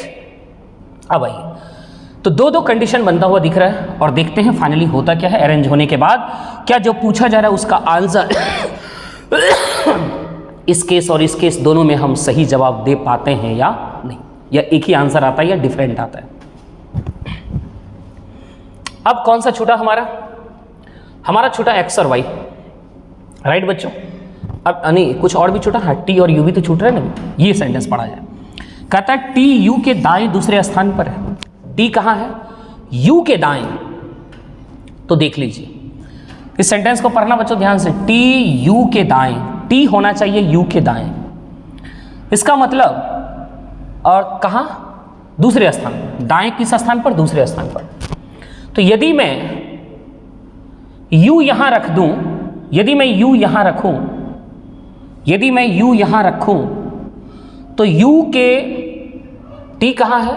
u के दाएं दूसरे पर, u के दाएं दूसरे स्थान पर, पहला, ये रहा दूसरा, t यहां आ जाएगा, t यहां आ जाएगा।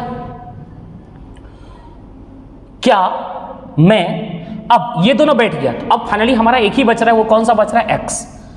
तो इस तरीके से भी मैं सजा दिया, सज गया, पूरा डाटा संतुष्ट कर गया है। x को y का पड़ोसी नहीं होना चाहिए, नहीं हो रहा है, सारा डाटा संतुष्ट हो रहा है, कहीं गलती नहीं। लेकिन किसी बच्चे के मन में आया कि इस u और t को क्या और भी जगह सब्स्टिट्यूट कर सकते थे क्या? हाँ, ये और ये प्लेस भी तो खाली है, ये और ये प्लेस भी तो खाली था। तो इसका मतलब बच्चों यदि मैं u को यहां रख दूं तो t ऑफ कोर्स यहां चला जाएगा, यदि u को यहां रखूं तो t यहां चला जाएगा, और कंडीशन सेटिस्फाई हो रहा है। t u के दाएं दूसरे स्थान पर, t u के दाएं दूसरे स्थान पर सेटिस्फाई हो गया। और जो बचा x, x कहा इसका पड़ोसी नहीं होना चाहिए, x उठ के यहां आ जाएगा, नो डाउट। तो एक कंडीशन हमारा बच्चों कौन कौन सा बन रहा है, मैं थोड़ा सा इंडिकेट कर दूं आपको समझने के लिए। एक अरेंजमेंट u हुआ, और फिर उसके बाद ये w तो फिक्स ही था, फिर ये t हुआ, राइट बच्चों, और ये फिर z हुआ, राइट, और ये फिर x हुआ, है ना, फिर v हुआ, और फिर y हुआ। सातों देखिए मिल गया, 1 2 3 4 5 6 7। दूसरा अरेंजमेंट कौन कौन सा हुआ यहाँ पे? दूसरा अरेंजमेंट की मैं बात करूँ तो वो कौन कौन सा हुआ? दूसरा अरेंजमेंट हुआ x, है ना, और ये कॉमन ही रह गया, नो डाउट, फिर ये गया, और फिर ये कॉमन रह गया, और ये हुआ, ये और ये कॉमन ही रह गया, राइट। 1 2 3 4 5 6 7। तो यहाँ दो संभावना बन गया, और आपसे पूछ रहा है जेड के ठीक दाएं कौन बैठा है? तो पहली संभावना में जेड के दाएं एक्स चला गया और दूसरी संभावना में जेड के दाएं टी चला गया, और दोनों ही संभावना, दोनों ही जो हमने अरेंजमेंट किया है क्वेश्चन के हर डाटा, हर सेंटेंस को सेटिस्फाई किया है। इसका मतलब ना तो पहला अरेंजमेंट आप गलत कर सकते हो, ना तो दूसरा अरेंजमेंट गलत कर सकते हो। तो इसका मतलब जेड के दाएं कौन है? तो जेड के दाएं एक्स हो सकता है और टी हो सकता है बच्चों, यही संभावना दिख रहा है। अब रही बात इसकी भी बात, मैं इस सवाल को पूरी डिटेल बता रहा हूं बच्चों, एकदम ध्यान से सुनना। किसी बच्चे के मन में जाएगा सर इस संभावना की तो बात आपने किया नहीं, इस संभावना पे आते हैं तो देखते हैं क्या होता है। पहले तो संभावना ये बनाए कि भी के लिए दो ही कंडीशन था, या तो भी यहां जा सकता था या तो भी यहां आ सकता था बच्चों। या तो भी यहां बैठेगा या तो भी यहां बैठेगा, क्योंकि भी के बाएं चौथा W है, लास्ट ही है, इसके बाद तो जगह भी खाली नहीं है। इसका मतलब भी या तो यहां आ सकता था या तो यहां आ सकता है। भी के लिए दो ही कंडीशन है, और इस कंडीशन में देखते हैं क्या डाटा संतुष्ट हो पाता है या नहीं। तो अगला कहा था टी यू के दाएं दूसरे स्थान पर, टी यू के दाएं। यदि यू को यहां रखेंगे, इसके दाएं पहला दूसरा, ऑलरेडी सीट फुल नहीं हो सकता है। यदि यहां रखेंगे दाएं दूसरा, पहला दूसरा सीट फुल, ये दोनों फुल ही है, इधर जगह भी नहीं है। इसका मतलब ये वाला कंडीशन तो बिल्कुल बनने वाला ही नहीं। ये कंडीशन यदि बनाएंगे, यानी भी को जब यहां रखेंगे तो आप इस डाटा को नहीं एडजस्ट कर पाएंगे, एडजस्ट हुआ ही नहीं। इसका मतलब आपके पास ये दो ही पॉसिबिलिटी बनने जा रहा है, और इस दो पॉसिबिलिटी में जेड के दाईं ओर की यदि बात किया जाए तो एक बार एक्स आ रहा है और एक बार टी आ रहा है, यानी आंसर होना चाहिए या तो एक्स या तो टी। ऑप्शन में जो दिया गया है उस ऑप्शन में एक भी कंफर्म आंसर हम नहीं बता सकते हैं, मतलब इसका ऑप्शन के अनुसार से एक भी आंसर कंफर्म नहीं है बच्चों। तो मुझे लगता है कि ऑप्शन बनाने में गलती की गई है। इसका आंसर क्या होना चाहिए? आइदर टी और एक्स, दोनों में से कोई भी, कंफर्म एक भी नहीं बता सकता। और हाँ, यदि एक्स हटा देता टी रखता, ऑप्शन में एक्स रहने ही नहीं देता, तब तो आंसर कंफर्म भी मारते, और टी को हटा देता एक्स रखता तो आंसर सी मार देते। यहां तो दोनों डाल दिया मतलब दोनों ही हो सकता है आंसर। तो बच्चों इस क्वेश्चन का जो ऑप्शन है निश्चित रूप से ये थोड़ा सा त्रुटिपूर्ण ऑप्शन बना दिया है, राइट। उम्मीद करते हैं कि आप इस प्रश्न को बहुत अच्छे से समझ पाए होंगे। मैंने पूरे डिटेल आपको समझाने की कोशिश किया। तो ऐसे ही रीजनिंग को जब आप डिटेल समझेंगे, आपका ब्रेन बढ़ेगा, सोचने की शक्ति बढ़ेगी, तब फिर आप रीजनिंग को अधिक से अधिक अटेम्प्ट ले पाएंगे और कम समय। चलिए अगला क्वेश्चन देखते हैं क्या है। 15वां प्रश्न देखो। एक व्यक्ति के फोटो को इशारा करते हुए, एक फोटो है ना, एक फोटो है और सपोज करिए कोई भी एक फोटो है, एक इंसान है, दिस इज अ मैन। एक व्यक्ति के फोटो की ओर इशारा करते हुए रजनी ने कहा, रजनी क्या कहती है? बड़ा ही लंबा भाषण देगा और भाषण को ट्रांसलेट करते जाइए। रजनी कहती है वह चित्र में जो आदमी है वो कौन है? तो कहता है मेरे पति की पत्नी। आप ही बताइए, कोई लड़की बोल रही है मेरे पति की पत्नी, यानी खुद, यहां तक तो रजनी हो गई ना, लड़की कह रही है मेरे पति की पत्नी यानी रजनी, रजनी की बेटी का भाई यानी रजनी का बेटा है। रजनी का वो फिगर में कौन हो गया? बेटा निकल गया। कहता है रजनी से किस प्रकार संबंधित है वह व्यक्ति? तो रजनी से पुत्र से संबंधित। बहुत आसान था क्वेश्चन। अगला क्वेश्चन देखो, फिर ये सिटिंग अरेंजमेंट का क्वेश्चन है। 6 मित्र हैं और 6 के 6 कहाँ हैं बच्चों? वृत्ताकार मेज के चारों ओर केंद्र पर बैठे हैं। 1 2 3 4 5 6, इस तरह से 6 आप स्थान फिक्स कर लीजिए। आइए बैठाते हैं। पहला सेंटेंस पढ़ते हैं, वाई जेड के बाएं दूसरे स्थान पर है। इस सेंटेंस को कहीं से भी आप एडजस्ट कर सकते हो, इस 6 स्थान में से कहीं से भी शुरुआत कर सकते हैं, आपकी मर्जी। कहता है वाई जेड के बाएं दूसरे स्थान पर है। मैं यदि वाई को यहाँ लेता हूँ, कहता है वाई जो है जेड के बाएं, ये बाएं होगा, जेड के बाएं दूसरे स्थान पर, जेड के बाएं पहला और ये दूसरा। वाई जेड के बाएं दूसरे स्थान पर बैठा है, जेड डब्ल्यू के बाएं दूसरे स्थान पर बैठा है, जेड डब्ल्यू के बाएं W के बाएं दूसरे स्थान पर, यानी W यहाँ होना चाहिए। यदि W यहाँ बैठेगा तो इसके बाएं ये पहला और ये दूसरा, सभी का मुख केंद्र की ओर है बच्चों। तो जब यहाँ बैठा हुआ आदमी इसको देखेगा तो इसका बायां इधर जाएगा, इसका दाहिना इधर होगा, है ना, पहला और ये दूसरे स्थान पर। Z W के बाएं दूसरे स्थान पर बैठा है। Z और W के बीच केवल X है, Z और W के बीच केवल X है, राइट। बहुत आसान डाटा दे रहा है। फिर कहता है भी X के दाएं दूसरे स्थान पर बैठा है, भी X के दाएं और दूसरे स्थान पर बैठा है, दो ही स्थान खाली है, और भी को बैठाना है X के दाएं ओर। इसका मतलब X इधर जाएगा और भी यहां जाएगा, नहीं, भी X के दाएं दूसरे स्थान पर, X का दाहिना दूसरे स्थान पर बैठा है। 6 प्लेस तो फुल हो गया। कहता है X और भी के बीच में कौन बैठा है, X और भी के बीच में कौन बैठा है, Y बैठा है, यानी आंसर कौन सा होना चाहिए बच्चों, डी। बच्चों उम्मीद करते हैं आप लोग समझ रहे होंगे, है ना। और मेरे प्यारे बच्चों, यदि आप लोग सीख रहे हैं तो निश्चित रूप से लास्ट में ज़रूर कमेंट करिएगा कि आपको किस तरीके से मैं सिखा पाया। फिर ये हमारा नॉन वर्बल का क्वेश्चन दिख रहा है, जरा देखो, मुझे ऐसा लग रहा है 3 फिगर, यहाँ भी तीन फिगर यानी मूव हो रहा है। यहाँ तीनों एक लाइन स्ट्रेट में था, यहाँ ऐसे ट्रायंगल के रूप में बन गया, फिर यहाँ स्ट्रेट हो गया, यहाँ फिर ये इस तरह से ट्रायंगल का रूप लिया, फिर स्ट्रेट होना चाहिए। यदि एक पैटर्न को पकड़ें, यहाँ तीनों स्ट्रेट, यहाँ तीनों मूव, यहाँ स्ट्रेट, फिर मूव, फिर स्ट्रेट होना चाहिए। तो फिर स्ट्रेट होना चाहिए, इसका मतलब स्ट्रेट में ये भी है, स्ट्रेट में ये भी है, ये स्ट्रेट में नहीं है, ये स्ट्रेट में नहीं। तो ए और बी तो एक सिंपल लॉजिक से कट गया। सिंपल लॉजिक लगाए, 3 चेंज, 3 स्ट्रेट, फिर चेंज, फिर स्ट्रेट होना चाहिए।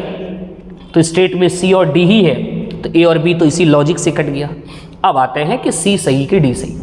जरा हम इसको पकड़े, किसी को पकड़ लीजिए जो आपको समझ में आ जाए, उसके प्लेस को बस पकड़ दीजिए। बड़ा आसान दिख रहा है ये डार्क सर्कल है और यहाँ इम्पिटी खाली सर्कल, डार्क खाली, अब होगा डार्क, तो निश्चित रूप से ऑप्शन की कहानी खत्म, होना चाहिए डार्क। ऐसे ही पकड़ में आ गया बच्चों, बहुत आसानी से। इस तरीके से आप लोग, और आप पूरा फिगर ये क्या है, और इसको भी पकड़ेंगे। देखो ये सपोज करो इसका नुकीला ऊपर था, फिर ये 90 डिग्री पे क्लॉकवाइज घुमा, है ना, फिर ये 90 डिग्री पे क्लॉक घुमा, फिर ये 90 डिग्री पे ये क्लॉक घूम रहा है, तो फिर ये 90 डिग्री पे क्लॉक घूमेगा ना, एग्जैक्टली ऐसा फिगर आ जाएगा। यानी ये तो आपको लग रहा होगा सब सेम है, ट्रायंगल है तो आपको नहीं दिख रहा होगा, है ना। तो बच्चों आसानी से कोई भी फिगर को पकड़ के, और सबसे आसान तो हमें ये डार्क वाला ही लग रहा है। यदि आप भी समझ पा रहे हो तो निश्चित रूप से आपको लग रहा होगा कि सच में उस डार्क को पकड़ के उत्तर दे देना चाहिए, है ना। चलिए अगला क्वेश्चन लेते हैं। ये आपका एक पासा वाला है, डाइस वाला सवाल। 2 व्यू दिखाई गया है, कैसे पकड़ें, किसका अपोजिट पूछ रहा है, कह रहा है क्यू का फलक के विपरीत फलक पर कौन सा अक्षर होगा। आइए, तरीका क्या है बच्चों, जब कभी भी किसी भी डाइस का 2 व्यू दिखाई पड़े, एक व्यू ये है, एक व्यू ये है, तो सबसे पहले कोशिश करिए कि दोनों में क्या एक ही सरफेस कॉमन है क्या। यस, यहाँ भी एम, यहाँ भी। जो सरफेस कॉमन है उस कॉमन वाले सरफेस को लिख लीजिए, लिख लिए। या तो इससे शुरुआत करिए या तो इससे शुरुआत करिए, किसी से करिए, और शुरुआत क्लॉकवाइज करिए। यदि इसमें क्लॉक घूमेंगे तो इसमें भी क्लॉक घूमेंगे, यदि इसमें एंटी क्लॉक घूमेंगे तो यहाँ भी एंटी क्लॉक घूमेंगे, तो क्लॉक घूमना ज़्यादा आसान होता है। एम के बाद घूमिए, एम से शुरुआत करिए, कॉमन प्लेस से, कॉमन लेटर से शुरुआत करना है। एम के बाद पी, पी के बाद ओ, एम के बाद पी, पी के बाद ओ, फिर यहाँ कॉमन है एम, और वहीं से पढ़िए कॉमन से ही, तो एम आर क्यू। एम यहाँ खाली छोड़ दीजिए, ये कॉमन वाले को खाली छोड़िएगा, और एम के बाद क्या लिखना है, आर क्यू, यहाँ आ जाएगा आर, यहाँ आ जाएगा क्यू। राइट बच्चों, आपसे पूछ क्या रखा है, आपसे पूछा है किसका अपोजिट बताओ, क्यू का। तो क्यू का अपोजिट तो हमें डायरेक्ट यहीं दिख रहा है, तो यहाँ लेटर लिखने की आवश्यकता नहीं, जो छूट रहा है वो लेटर यहाँ आ जाएगा। जो लेटर छूट रहा है, इसमें कौन सा लेटर छूट रहा था, आर छूट रहा है सर, नहीं, एम पी, कोई छूट रहा है क्या, क्यू, सब तो आ ही गया ना। तो डोंट वरी, इधर वाला पूछा भी तो नहीं है ना, बात समझ में आ रही कि नहीं। हमारे पास कितने लेटर दिख रहे हैं, एम आर क्यू 3, कि इन दो 5 ही दिख रहे हैं। लेटर तो टोटल सरफेस 6 होने चाहिए, तो 6 लेटर चाहिए हमें डिफरेंट डिफरेंट। तो एक है नहीं, तो हमको क्या पता कि कौन सा लेटर उसने छोड़ा है, राइट। इसलिए इसका नहीं पूछ के वो क्या पूछा आपसे, क्यू का पूछा। तो क्यू का ये सामने वाला अपोजिट होता है एक दूसरे का, सामने वाला क्या होगा, एक दूसरे का अपोजिट होता है। तो क्यू का अपोजिट कौन सा जा रहा है, ओ जा रहा है, यानी आंसर कौन सा होना चाहिए, सी होना चाहिए, राइट बच्चों। चलो अगला क्वेश्चन है, निम्नलिखित में से 3 अक्षर समूह किसी न किसी तरह में एक जैसे हैं और इसलिए एक समूह बनाते हैं, कौन सा अक्षर समूह उस समूह से संबंधित नहीं है। ओके, यानी चारों जो है कोई न कोई एक समान रूल पे चल रहा होगा और एक क्या होगा, उससे डिफरेंट होगा। कौन डिफरेंट है उसी को पकड़ना है। आइए, मुझे तो लग रहा है बच्चों, क्या आप लोगों को यह पता है हर लेटर का अपोजिट लेटर कौन सा होता है। ये बात आप लोगों को पता है, जैसे ए का अपोजिट जेड होता है, बी का अपोजिट वाई होता है, सी का अपोजिट 6 होता है, डी का अपोजिट ई होता है, ई का अपोजिट भी होता है। इस तरह से बच्चों, क्या आपको हर एक लेटर का अपोजिट याद है? नहीं याद है तो आपको एक तरीका बता देता हूँ कि एक लेटर दूसरे का जब अपोजिट होगा तो देखिएगा दोनों का प्लेस वैल्यू का योग हर हाल में 27 होगा। ए का 1, जेड का 26, 26 1 27, बी का 2, वाई का 25, दोनों मिलकर 27, सी 3 x 24, दोनों मिलकर 27, डी 4, सॉरी डी का डब्ल्यू होता है, सॉरी बच्चों, डी का डब्ल्यू, डी का 4 और डब्ल्यू का कितना हो जाएगा 23, 23 4 कितना 27। यानी कोई भी लेटर का वैल्यू आपको पता है, उसमें 27 घटा दीजिए, जो आएगा वो उसका अपोजिट हो जाता है। और ऐसे भी आप याद रख लेना थोड़ा सा, है ना। तो देखो भी और ई एक दूसरे का अपोजिट है, ई भी इवनिंग से याद रखते हैं, ई भी इवनिंग, भी और ई एक दूसरे का अपोजिट है, सही बात है। एजेड आजा, एजेड मतलब आजा, एक दूसरे का opposite. W D Mountain Dew नाम सुनेंगे, ड्यू डी डब्ल्यू ड्यू समझो, ये भी एक दूसरे का अपोजिट। और ये 6 है ना, याद करने का तरीका है, सी का एक्स यानी 6। तो यहां भी अपोजिट, यहां भी 2 लेटर एक दूसरे का अपोजिट, यहां भी, चारों कॉमन हो गया। फर्स्ट 2 लेटर्स हम पकड़ ही नहीं पाए। अब जरा यहां आते हैं, ये जो सबका लास्ट 2 है उसमें पकड़ते हैं। हम जानते हैं आर का अपोजिट होता है आई, इंडियन रेलवे। आर का अपोजिट क्या होता है, आई, इंडियन रेलवे, है ना। तो बच्चों आर का अपोजिट आई होना चाहिए। आई ना देके आई से पहले वाला लेटर ले लिया, यानी एच के पहले, आई के पहले एच। तो देखते हैं क्या यहां भी वही हाल किया है क्या। टी का अपोजिट होता है बच्चों, क्या होता है, टी का अपोजिट क्या होगा, जीटी रोड, ऐसा याद रखो, जीटी रोड, है ना। टी का अपोजिट क्या होता है, जी होता है। टी का अपोजिट क्या होता है, जी होना चाहिए। तो यहां क्या होना चाहिए, क्या पकड़े थे कि जो अपोजिट होना चाहिए उससे एक कम, जो अपोजिट होना चाहिए उससे एक कम। क्या उससे एक कम है क्या, हाँ, जी से एक कम एफ, यहां भी मैच हो गया। यहां आते हैं, भी का अपोजिट होता है बच्चों क्या, ई, भी का अपोजिट क्या होता है, ई, और ई से एक कम डी, ये भी फॉलो हो गया। यानी ये तीनों तो एक जैसा फॉलो किया। क्या यहां चेक कर लीजिए, तो एस का अपोजिट होना चाहिए क्या, एच, हाई स्कूल। एच का अपोजिट हाई स्कूल, है ना, ये सब कोडिंग है याद करने का। तो एच होना चाहिए, तो एच से पहले जी होना चाहिए। क्या बच्चों, एस का अपोजिट क्या होगा, तो एच होगा।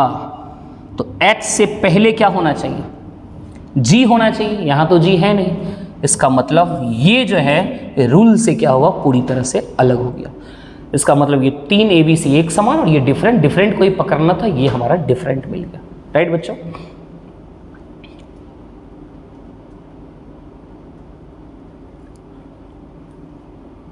वहाँ सही था ना बच्चों, T20 G, तो G से पहले F सही था।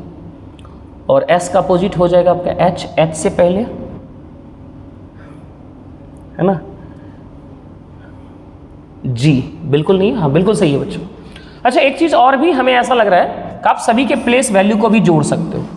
जरा जोड़ के देखो, B का प्लेस वैल्यू कितना, याद ही इस तरह। और हमें लगता है प्लेस वैल्यू से बढ़िया होगा जो अभी मैंने बताया तरीका, वही तरीका सबसे भी, क्योंकि प्लेस वैल्यू जब जोड़ोगे तो बी का 22 होता है, 5 होता है, 18 होता है, एच का कितना होता है 8 होता है। सबको जोड़िए कितना हो रहा है, तो 18 और 22 मिलके कितना 40, 40 और 13 बच्चों कितना 53।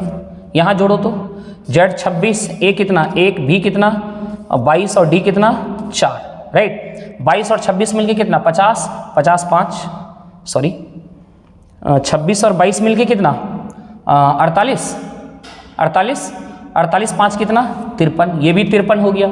और यहाँ जोड़िए तो x का वैल्यू कितना होगा बच्चों 24, c का वैल्यू 3, t का 20 और f का 6, सबको जोड़ो तो 24 और 6 मिलके हो गया 30, 30 20 50 3 53। यानी निश्चित रूप से तीनों का योग भी एक समान है और इसका योग निश्चित रूप से डिफरेंट होगा। तो ये इस तरीके से आप पकड़ सकते हो, नो डाउट। चलिए अगला क्वेश्चन देखते हैं बच्चों। एक कूट भाषा में ब्लड को इसके रूप में और इसको इस रूप में कूटबद्ध किया गया, उसी भाषा में ग्रेन को किस प्रकार कूटबद्ध किया जाएगा। आइए, तो ये जो बीच में संख्या है 38, क्या इसी 38 को पकड़ा जाए क्या कि 38 कैसे हुआ, 42 कैसे हुआ।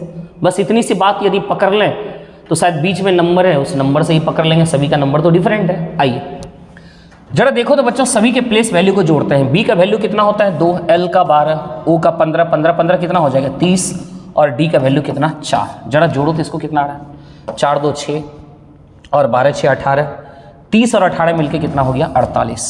क्या 48 है? नहीं है। अच्छा 38 है, इसका मतलब 10 घटा दें तो मिल गया। चलिए फिर देखते हैं क्या यहाँ ये नियम फॉलो हुआ क्या। डी का वैल्यू 4, ई का वैल्यू 5, बी का 2, यू का 21 और टी का 20, सबको जोड़िए तो कितना हो रहा है बच्चों 5 4 9 9 2 11 और ये 41, 41 और 11 मिलके कितना हो जाएगा 41 और 11 मिलके 55। तो 55 में 10 घटाएंगे तो 45, ओ सॉरी गलत लगता है जोड़े क्या बच्चों, एक बार चेक करो तो। डी का 4, ई का 5, बी का 2, यू का 21, टी का 20, 5 4 9 9 2 11, यहाँ तक 11 हो गया था। और ये मैंने कितना जोड़ा था 41, 41 और 11 मिलके कितना बच्चों 41 और 11 52 होगा ना। 41 और 11 मिलके 52 होगा, तो 52 में 10 घटेगा कितना हो जाएगा 42, यानी पूरी तरह से सेटिस्फाई कर गया। तो निश्चित रूप से अब इसके प्लेस वैल्यू को जोड़ के हम देख लेते हैं क्या होता है। जी का 7, आर का 18, ए का 1, आई का 9 और एन का कितना 14। जोड़ो तो बच्चों कितना आ रहा है, तो 18 7 25, 25 1 26 और 26 9 कितना, सही जोड़ रहे हैं देखना गलती नहीं हो जाए। 18 7 25, 25 1 26, 26 9 26 9 35 और 35 और 14 मिलके कितना हो गया बच्चों 49, 49 में 10 घटाएंगे कितना हो जाएगा 39, यानी ऑप्शन पकड़ा गया सी। और विशेष पकड़ने की जरूरत नहीं। क्या जरूरत है कि एम और एच कहाँ से आया है या नहीं है। जब इसी से पकड़ मारा है तो हम दूसरे को क्यों पकड़ें। तो दूसरे को पकड़ने का कुछ रूल होगा, कोई वो भी नियम से आया होगा। जैसे हम समझें कि ये सी और सी कैसे आया, तो ऐसा लग रहा है कि देखो यहाँ तो दोनों एक ही है, आपको थोड़ा दिक्कत होगा पकड़ने में। यहाँ देखो तो डी है, डी का ई हो गया ऐसा लग रहा है, और टी से देखो डी का अगला लिया तो ई हो गया, इसका अगला और इसका एक पहले एस हो गया। तो ठीक उसी तरह इसका अगला सी और डी के पहले सी हो तो गया कंफर्म, है ना बच्चों। तो जी का अगला क्या होगा, जी का अगला होना चाहिए एच और एन के पहले क्या होगा एम, तो एम और एच पूरी तरह से मिल भी तो गया। तो ये उतना पकड़ने की जरूरत नहीं, बस आप ऑप्शन को पकड़िए, है ना, सारा मिलाएं तभी आंसर को दें, ऐसी बात नहीं। 21वां नंबर प्रश्न देखो क्या कर रहा है। विकल्पों में से कौन सा अक्षर समूह प्रश्नवाचक चिन्ह को प्रतिस्थापित करके दी गई श्रेणी को पूरा करेगा। सीरीज को पकड़िए कि यहाँ पर कौन सा लेटर आना चाहिए। देख रहे हैं सभी का पहला लेटर पकड़ो तो यू के बाद भी, यू भी ऐसा लगा डब्ल्यू होना चाहिए, तो डब्ल्यू के बाद एक्स होना चाहिए, एक्स के बाद वाई, कंटिन्यू लेटर है यू भी डब्ल्यू एक्स वाई, तो डब्ल्यू होना चाहिए, डब्ल्यू सब में है, एक भी लेटर नहीं छटा। चलिए कोई बात नहीं। सेकंड लेटर पकड़ो तो टी, टी के बाद यू, यू के बाद भी होता है, एक छोड़ के लिया, एक छोड़ के लिया, भी के बाद डब्ल्यू छोड़ना है, एक्स लेना है, और x के बाद y छूटेगा, z आ जाएगा, बिल्कुल पकड़ में आ गया। यानी v के बाद w ना हो के x होगा, w के बाद x आना चाहिए, किस में होना चाहिए x, इस दोनों में, यानी a और c तो कट गया बच्चों। आप समझ रहे हैं, सेकंड लेटर सभी का हम मिला रहे हैं। तो t है, t के बाद v कैसे हुआ, तो एक लेटर छोड़ के आगे बढ़ा, तो फिर एक लेटर छोड़ के आगे बढ़ेंगे तो v के बाद w छूटेगा, x आ जाएगा, तो w के बाद x, इस दोनों में नजर आया, इस दोनों में नजर नहीं आया, मतलब ये कट गया, राइट। अब अगला देखते हैं क्या है। u है, u का वैल्यू 21 और यहाँ 18 हो गया। ऐसा लगा कि 3 घट गया, तो 18 में 3 घटाएंगे तो 15, 15 किसका होता है? ओ का होता है। पकड़ में तो आ ही गया, डी होना चाहिए, राइट, बिल्कुल सही। नाउ नेक्स्ट, ये देखो क्या करा है। फिर उसी तरह बच्चों 31, 46 और 54, 23, 28 और 47, इस दोनों में जो संबंध है वही संबंध आपको देखना है कि इस चारों ऑप्शन में से किस में है। शर्त है कि 31 में 3 और 1 में ऑपरेशन नहीं लगाना है, डिजिट में ऑपरेशन नहीं लगाना है, संख्या में ऑपरेशन लगाना है। यही इस भाषण में पूरी तरह से समझाया गया है ना। तो आप जरा देखो कि इसमें और इसमें क्या संबंध, क्या स्थापित कर सकते हैं। जरा इस दोनों को बच्चों तुम क्या करो, घटाओ। तो 54 में 31 घटाओ कितना आता है? 23, और इसका दोगुना कर दिए तो 46 मिल गया, बीच वाला। यानी मैंने क्या रिलेशन स्थापित किया, 54 और 31 को घटाया और उसमें 2 से गुणा किया तो 46 मिल गया। यदि आपको कोई और संबंध मिल रहा है तो आप और संबंध ढूंढिए, नो प्रॉब्लम, हमें तो ये दिख गया। फिर क्या यही नियम इसमें लागू हो रहा है क्या? करके देखते हैं। 47 में घटाना पड़ेगा कितना? 23, तो कितना हो गया? 24, इसमें 2 से गुणा कर देंगे 48। क्या बीच वाला मिल गया? यस, मिल गया। इसका मतलब यही ऑप्शन कौन सा हमारा आ रहा है, देखते हैं। तो इकाई अंक को ही हम देख लें। 7 में 7 गया 0, 57 और 27 का 30, ये नहीं मिलेगा बच्चों, इसकी कहानी खत्म। इस दोनों को घटाएंगे तो कितना हो जाएगा? 38 में 26 घटेगा कितना? 12, ये भी कहानी खत्म। जरा इसको घटाओ, 55 और 37 का अंतर कितना? 55 और 37 का अंतर 18, और नहीं मिला, ये भी ऑप्शन नहीं मिला। यहाँ आ जाओ, 52 और 33 का अंतर कितना बच्चों? कितना बताओ? 19, 19 दूनी 38, यस, डी नंबर ऑप्शन पकड़ा गया। 52 और 33 को घटाना है और उसका दोगुना करने से क्या मिला? 38, यस, मिल गया। वही तो हो रहा है, घटाते थे फर्स्ट और लास्ट को और 2 से गुणा करने से बीच वाला नंबर मिल रहा है, और सचमुच मिल गया।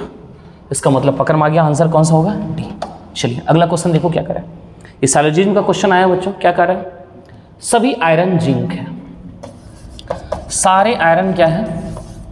जितने भी आयरन है वो जिंक है, सभी आयरन क्या है? जिंक है, ओके। फिर क्या कहता है? कुछ कॉपर गोल्ड है। कॉपर भी नहीं पता, गोल्ड भी नहीं पता, इसमें से तो कोई लिंक नहीं किया गया। आगे देखते हैं क्या लिंक है। हाँ, कोई गोल्ड जिंक नहीं है, यानी जिंक और गोल्ड में कोई संबंध नहीं होना चाहिए। जिंक और गोल्ड में कोई संबंध नहीं होना चाहिए, ध्यान रखना। इस दोनों में नो कांटेक्ट बच्चों, इस दोनों में नो कांटेक्ट होना चाहिए। बस इस बात को याद रखना कि इस दोनों में कोई संबंध नहीं होना चाहिए। फिर अगला क्या था? कुछ कॉपर गोल्ड है, और कुछ कॉपर को क्या करना है? हम लोग को गोल्ड बनाना है। कुछ कॉपर को क्या करना है? कुछ कॉपर को गोल्ड बनाना है। जब वेन डायग्राम बनाते हैं तो आप लोगों को पता होना चाहिए, जिस 2 सेंटेंस के बारे में बोला जाए, जिस 2 वर्ड के बारे में बोला जाए, उसी दोनों में संबंध स्थापित करना है, बाद बाकी किसी में स्पर्श नहीं होने देना, ये बात ध्यान रखना। तो कुछ गोल्ड को क्या बनाना है? क्या था? कुछ कॉपर गोल्ड है, कुछ कॉपर को हमने क्या बना दिया? कुछ कॉपर गोल्ड है मतलब कुछ गोल्ड कॉपर है, एक ही बात है।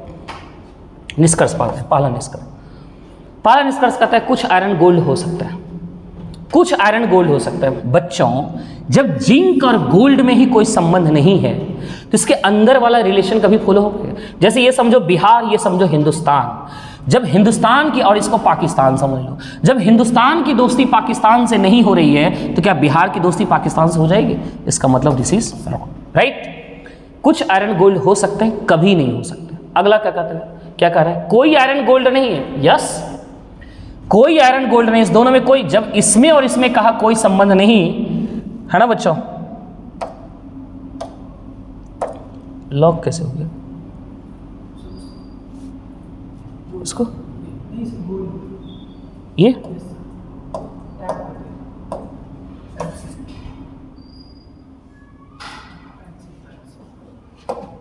हो गया। बच्चों यहाँ पे क्या कर रहा था? हमने सेंटेंस, हमारे पास जो सेंटेंस है वो क्या दिया है कि कोई भी जिंक गोल्ड नहीं हो सकता। अगला कह रहा है कोई आयरन गोल्ड नहीं है। जब कोई जिंक गोल्ड नहीं है तो कोई भी आयरन गोल्ड नहीं होगा, यानी दूसरा तो बिल्कुल सही है। तीसरा कहता है कुछ कॉपर जिंक है, कुछ कॉपर जिंक है। इस दोनों के बारे में स्टेटमेंट में कुछ नहीं कहा गया है, तभी तो हम इस दोनों को टच भी नहीं किए हैं। तो जब कुछ नहीं कहा गया है मतलब उसके बारे में कोई भी निष्कर्ष नहीं दिया जा सकता है। हो भी सकता है, नहीं भी हो सकता है, यानी इस कंडीशन में वो कन्फर्म क्या हो जाएगा? गलत हो जाएगा। यानी हमें पता चला केवल 2 निष्कर्ष निकल रहा है, यानी आंसर कौन सा होना चाहिए बच्चों? एक। केवल निष्कर्ष 2 अनुसरण करता है, राइट। चलिए अगला क्वेश्चन देखते हैं क्या है। दिया गया समीकरण संतुलित करने के लिए प्रस्तुत विकल्पों में से किन 2 संख्याओं को परस्पर बदला जाना चाहिए, है ना। तो आइए यहां भी भाग वाला चीज को यदि ध्यान में रखेंगे तो फास्ट चेक कर पाएंगे। जैसे हमें लग रहा है कि 3 और 39 को यदि नहीं बदला जाए तो ये पूरी तरह से ऑलरेडी कट रहा है। देखते हैं 5 और 9 को कहाँ बदला जाए। 5 और 9 इससे तो कोई फर्क पड़ने वाला नहीं है। हम पहले भाग को डिसाइड किया करिए, सबसे पहले भाग वाला, भाग पे फोकस करिए। देखिए 3 है, ये भाग की जगह आ गया, यानी 3 की जगह कह रहा है क्या होना चाहिए? 3 और 9 को बदलने बोल रहा है, तो जहां 3 है वहां 9 और जहां 9 है वहां 3। तो जैसे यहां 9 आएगा तो क्या 39 9 से कटेगा? नहीं कटेगा। इसका मतलब हम समझ रहे हैं कि यह ऑप्शन नहीं हो सकता। ऐसे छाटा करिए। फिर देखिए 3 और 13 को कहा, 3 और 13 यानी यहाँ 13 और यहाँ 13 लाएंगे तो क्या कटेगा? क्या 13 क्यों कट गया? इसका मतलब हम सबसे पहले किस ऑप्शन को चेक करेंगे? सी को चेक करेंगे। भाग वाला जहाँ कट गया उसको चेक किया करिए, है ना। तो चलो बच्चे इसको चेक करते हैं। तो 39 है, 3 की जगह आपको क्या रख देना है? 13, और 13 की जगह क्या रखना है? 3 गुणा 5 माइनस 9, बाद बाकी सारा डिजिट एज इट इज रखना है ना। और देखिए क्या ये 9 के बराबर हो रहा है क्या? तो 13 तिया 39, 5 तिया 15 माइनस 9, 15 3 18, 18 में 9 गया 9, बिल्कुल सही हो गया। यानी आंसर कौन सा? सी। तो देखिए कैसे हम लोग पकड़ लेते हैं बच्चों। यही तरीका आप भी अपने प्रश्न में अप्लाई किया करिए, बहुत फास्ट आप पकड़ पाएंगे आंसर को। अगला क्वेश्चन ब्लड रिलेशन का क्वेश्चन बड़ा ही शानदार है। आइए कहता है a प्लस बी का अर्थ क्या है कि a b का पिता है। b का पिता कौन है? a है। माइनस का क्या मतलब है? a b की माता है, b की माता है। गुना का क्या मतलब बता रहा है? तो गुना का मतलब बता रहा है कि a b का क्या है? पति, b का ये पति हो गया। फिर a भागा का अर्थ क्या बता रहा है? a b की बहन है, a b की क्या हो रहा है? बहन हो रहा है। तो इस तरीके से ये एक इक्वेशन समझिए बना दिया है प्लस माइनस में, और आपसे पूछ रहा है कि कौन सा कथन सही नहीं है। कौन सा कथन सही है ये नहीं, कौन सा कथन सही नहीं है बच्चों, राइट। आइए तो पहला, यानी यहां हमें सारे ऑप्शन को चेक करना पड़ेगा। पहला ऑप्शन चेक करते हैं। कहा के क्यू का ससुर है। देखते हैं कि के ससुर बन रहा है कि नहीं क्यू का, राइट। आइए गुना वाला संबंध में क्या रिलेशन है? गुना का अर्थ है पति है, यानी Q का पति हो गया T। प्लस क्या अर्थ बता रहा है? प्लस बता रहा है पिता है। देखिए इसका पति, पति का पिता, तो क्या के ससुर नहीं हो गया इस लड़की का? इस लड़की का पति और पति का बाप, तो क्या इस लड़की का ये ससुर हुआ कि नहीं? करेक्ट, के क्यू का ससुर है, यानी ये सेंटेंस सही है। ये आंसर नहीं हो सकता, हमें गलत उत्तर को पकड़ना है।